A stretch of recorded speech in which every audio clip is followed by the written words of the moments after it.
ni hali ya kawaida kabisa unaposhindwa kufikia malengo uliojiwekea, moja kati ya matokeo inakuwa ni kukata tamaa. Kama chama, kama taasisi ya kisiasa ilijiwekea malengo na ikahamasisha, tukajiandaa kwenda kwenye uchaguzi, lakini uchaguzi huu, ameeleza mwenyekiti wetu wa ngome ya vijana, kwanza bora hata tusiite uchaguzi, lakini ukisema uchaguzi ndio inaeleweka zaidi nini tunachokizungumzia. Baada ya uchaguzi, kamati ya uongozi ilikutana na tulikubaliana baadhi ya mambo, na tamko la chama lilitoka moja. Tulikubaliana kwamba hatutoa ushirikiano kwa taasisi za serikali ambazo zinataka kutafuta namna ya kurahisisha utawala au serikali kufanya kazi kwa kukutana na vyama vya siasa kwa malengo ambayo kwa kweli ni ya ulaghai.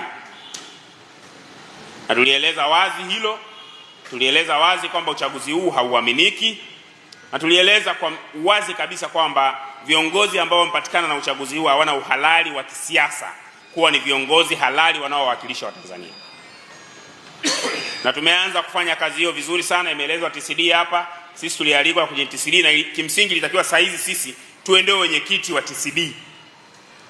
Lakini wenye mwaliko huo tulidinai.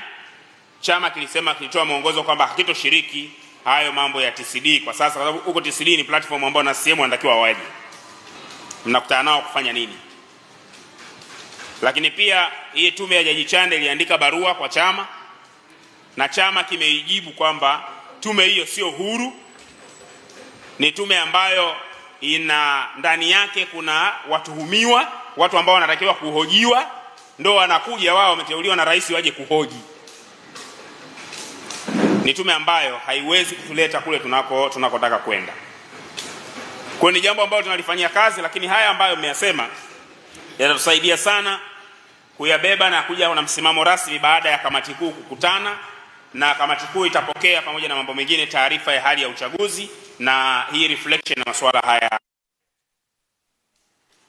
Lakini jambo la pili ninalotaka kulisema, ndugu zangu, Dar es Salaam, nimekuwa nikieleza kwamba Dar es Salaam inao wajibu maalum wa kusimamia mabadiliko katika nchi yetu. Ninyi Temeke mnayo historia hapa Dar es Salaam ya kuwa ni jimbo ambalo upinzani una nguvu na limetoa mchango mkubwa kwenye kuhakikisha harakati za upinzani katika nchi hii zinakuwa na tafsiri ya kuwa ni nguvu ya wananchi inaamua nani awe kiongozi wa wananchi. Wajibu tulionao kama viongozi wa harakati ya siasa za upinzani hapa Temeke ni kuwaeleza wananchi kuwa taifa lao, kama tutakubali sisi turudi nyuma, tukawa waoga, tukaacha na kusalimu amri mbele ya serikali, dhana yetu ya kulinda kura ilikuwa inajenga msingi kwamba ni lazima uhuru wetu ulindwe na raia wenyewe. Ni lazima demokrasia yetu ilindwe na raia wenyewe. Ni lazima haki yetu ya kuamua uongozi wa nchi hii ipiganiwe na raia kwa kiwango ambacho mtu yeyote asithubutu kuichezea. Leo waziri mkuu katika nchi hii anatembea barabarani, anataja idadi ya petrol station ambazo zimechomwa moto, anataja idadi ya magari ambayo yameumizwa. Halafu waziri mkuu akiambiwa idadi ya watu waliouawa wangapi, anageuka anasema, unajua mauaji ni kitu kikubwa sana, yani usitaje kabisa idadi ya watu waliokufa, kuna watu watapata huzuni. Ajali siku zote zinatokea hapa, na moja kati ya taarifa muhimu kwenye ajali sio gari imeharibikaje, ni idadi ya majeruhi au watu waliofanyaje, waliofariki.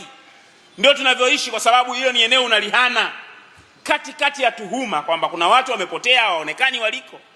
Tumepata tuhuma katika nchi hii hazijawahi kutokea kwamba kuna watu inaonekana wamezikwa halaiki. Kuna tuhuma zimetokea kwamba kuna watu wamekwenda kuchomwa miili yao kwenye matanuri ya viwanda vya simenti. Idadi ya watu waliokufa ni muhimu sana, kwa sababu vinginevyo kama si kweli, mtu yeyote anaweza akatumia idadi hiyo kufanya propaganda dhidi ya serikali. Kwa nini serikali inaficha? ACT Wazalendo tunataka uwajibikaji.